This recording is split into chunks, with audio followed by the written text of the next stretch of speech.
Hello friends, welcome back to our channel. आज हम लोग क्लास 9 फिजिक्स का नेक्स्ट चैप्टर करने जा रहे हैं। इससे पहले हम लोगों ने जो चैप्टर कवर करा था उस वाले चैप्टर का नाम था मोशन, जो कि आपका चैप्टर नंबर 7 है फिजिक्स में। अगर आप लोगों ने उसके जो भी पार्ट्स हैं हमारे चैनल पे अपलोड हो चुके हैं, अगर आप लोगों ने अभी तक नहीं देखे हैं तो प्लीज आप लोग जाके वो वाले पार्ट्स देख लीजिएगा, जिससे कि आपका मोशन चैप्टर भी कवर हो जाए। आज हम लोग जो चैप्टर स्टार्ट करने जा रहे हैं, इस चैप्टर का जो सीक्वेंस नंबर है वो है 9 और चैप्टर का नाम है force and law of motion, यानी फोर्स और मोशन के नियम। हम इसे एक डेफिनेशन से समझने की कोशिश करेंगे। Force is a physical quantity, यानी फोर्स हमारे पास एक फिजिकल क्वांटिटी है जो हमारे रेस्ट में किसी भी ऑब्जेक्ट के आने पे बदल जाता है, और स्टेट ऑफ मोशन और shape and size of the object. अगर हमें किसी भी ऑब्जेक्ट की डायरेक्शन बदलनी है तो हम क्या करेंगे, जो भी उसमें मोशन है हम उसमें थोड़ा बहुत चेंज करेंगे। इसीलिए उसकी वजह से जो हमारा कोई भी ऑब्जेक्ट, जब हमारा कोई भी ऑब्जेक्ट रेस्ट पे होता है हम उसे एक फोर्स देते हैं तो वो अपना मोशन स्टेट में आ जाता है और उसका शेप और साइज ऑब्जेक्ट का आपको विजुअल होने लगता है। और जो हमारा बात करी जाए हमारी एसआई यूनिट ऑफ फोर्स, तो हमारी एसआई यूनिट फोर्स की क्या होती है, न्यूटन। इसे हम लोग एन से डिनोट करते हैं। बात करी जाए, इसमें एक नोट पॉइंट है, जो हमारा फोर्स है वो वेक्टर क्वांटिटी होता है और इसके पास has direction and magnitude. Magnitude को हम लोग वैल्यू भी कह सकते हैं, वैल्यू, मैग्नीट्यूड को हम लोग वैल्यू भी मानते हैं। अब हम लोग बात करें अगर एनसीईआरटी से, तो एनसीईआरटी में इसके कुछ एग्जांपल्स दिए हुए हैं। जैसे कि ये सबसे पहला वाला एग्जांपल है, the trolley moves along the direction we push it.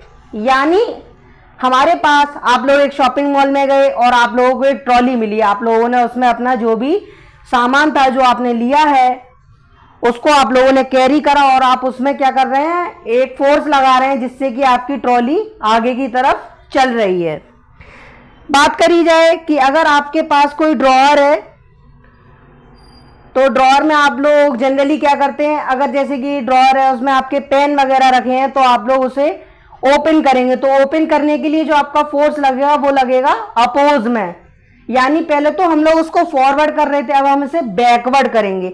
यानी उसको हम लोग बैकवर्ड कर रहे थे, पीछे की तरफ ले जा रहे थे, अब इसे हम क्या करेंगे, खींचेंगे, पुल कर रहे हैं।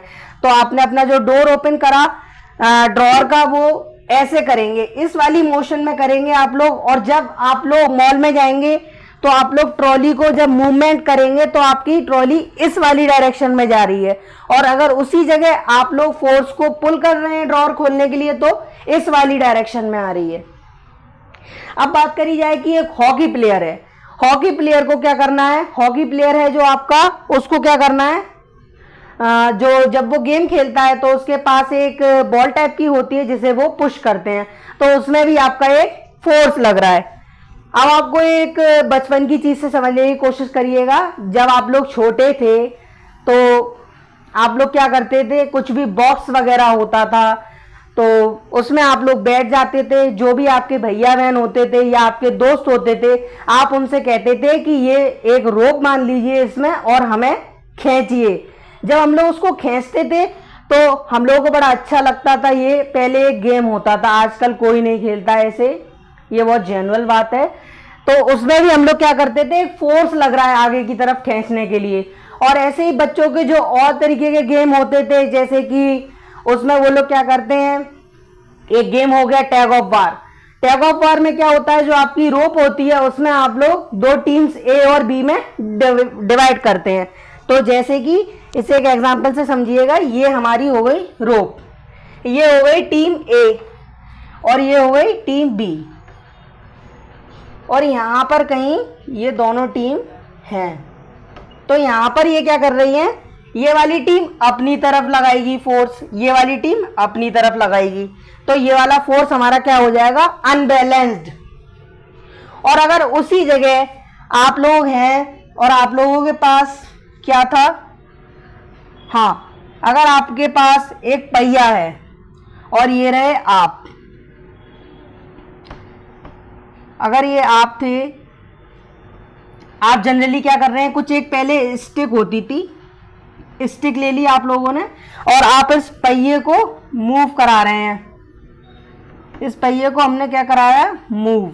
अब आप इसको मूव करा रहे हैं तो इससे आपकी क्या हो रही है, जो ये पहिया जैसे ही रेस्ट में आता है सो ये आप लोग इसमें दोबारा से अपनी मूवमेंट को दिखाने लगते हैं।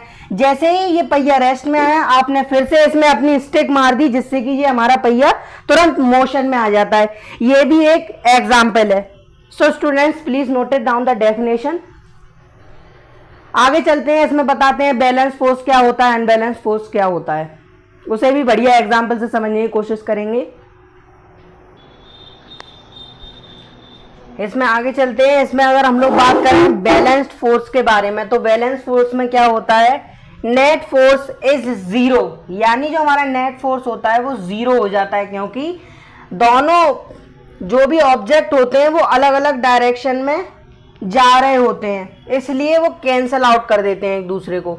No change in speed and no change in direction, ना तो इसकी स्पीड में बदलाव आता है और ना ही इसकी डायरेक्शन में बदलाव आता है। बात करी जाए हमारे दो फोर्सेस, इसमें इक्वल होते हैं, जिनके पास मैग्नीट्यूड भी इक्वल रहता है और इनकी अपोजिट डायरेक्शन होती है। जैसे कि हमारा एक ऑब्जेक्ट इधर वाली मोशन में इधर वाली डायरेक्शन में जा रहा है, तो दूसरा वाला, जैसे कि हमारा एक वाला ऑब्जेक्ट इधर वाली डायरेक्शन में जा रहा है, दूसरा वाला इसको अपोज करके इधर वाली डायरेक्शन में आएगा।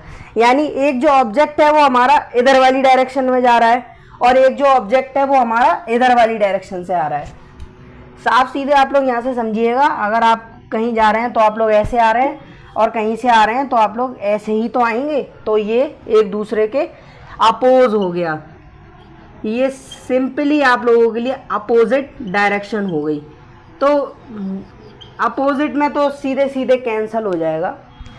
अब यहाँ पे हमारी जो न्यूटन की वैल्यू थी वो थी 15 और यहाँ पे थी 13 न्यूटन, तो ये हो गया फोर्स 15, ये हो गया फोर्स 13।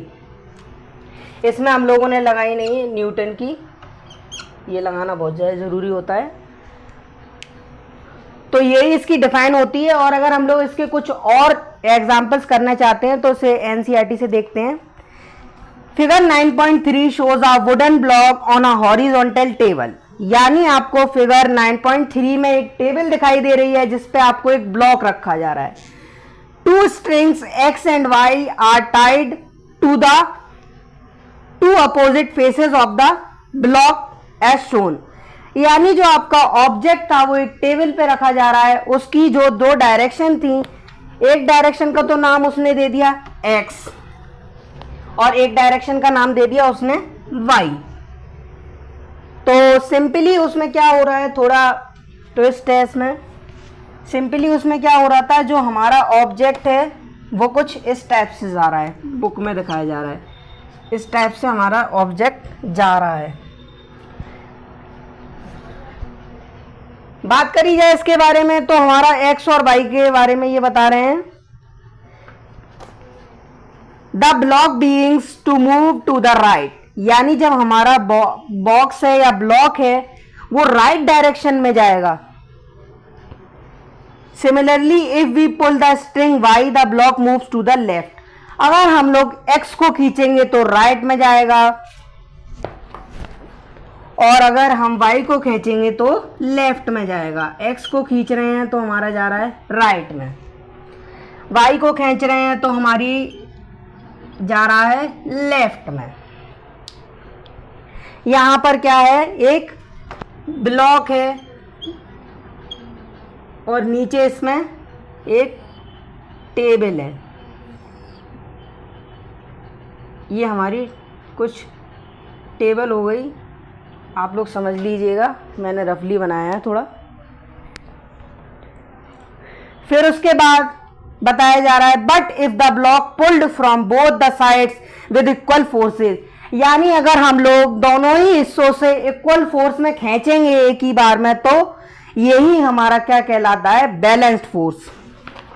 यानी इसको आप लोग समझने की कोशिश करिएगा, जब हम लोग इसे एक ही फोर्स से दोनों तरफ से खींचेंगे, मैंने अगर जैसे सेम टाइम पे फोर्स लगाया तो यहाँ से क्या हो रहा है, मैंने दोनों तरफ से ऐसे पकड़कर इसको इस समय खींच दिया, यानी यहाँ पर जो टेबल ब्लॉक था उसमें जो स्ट्रिंग थी मैंने उसे इस तरीके से कुछ खींच दिया।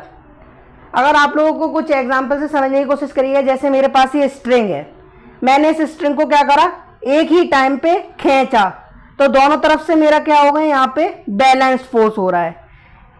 तो यही हमारा कुछ एग्जाम्पल था। So students please note it down.